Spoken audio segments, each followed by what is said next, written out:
Bonjour amis animatrices et animateurs, aujourd'hui on s'intéresse à FlipArtify, une application d'animation qui apparaît dans toutes les recherches animation sur l'Apple Store et qui est très bien notée.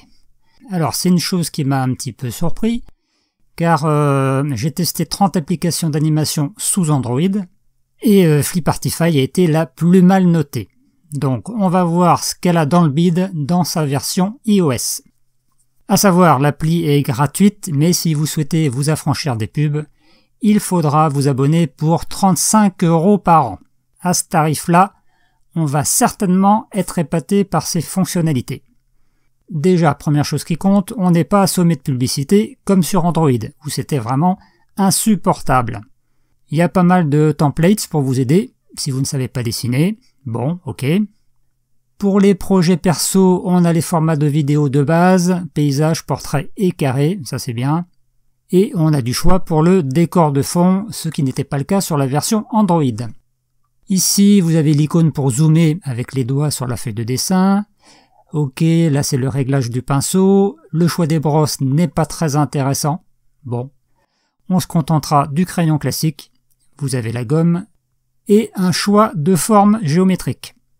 L'outil sélection, attention, est très limité. La sélection ne se fait que sur la ligne pointée, donc vous ne pourrez jamais sélectionner un objet entier à moins de ne pas avoir soulevé votre stylet d'un bout à l'autre de votre forme.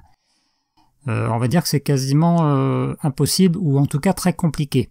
Donc en soi, l'outil n'a aucune utilité, hormis pour les formes géométriques qui sont dispo sur l'application.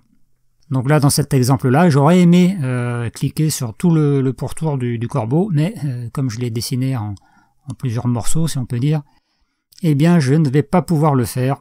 C'est vrai que sur les autres applis, vous avez en général un outil sélection de type lasso qui vous permet d'entourer la partie que vous voulez sélectionner. La palette de couleurs est plutôt pas mal, mais vous n'avez pas de pot de peinture, donc il vous faudra colorier avec le crayon. Retour à la maternelle. Pour manipuler les frames, c'est simple, surtout qu'il n'y a que l'option dupliquer. L'export se passe correctement, on n'a pas de bug comme sur Android, mais on doit appuyer 2 fois sur un même bouton, enfin ça n'est pas très clair. On va s'arrêter là. Pour conclure, on peut dire que FlipArtify sous iOS n'est pas aussi mauvais que sous Android, mais à part les templates, cette appli offre des outils de dessin et d'animation très moyens.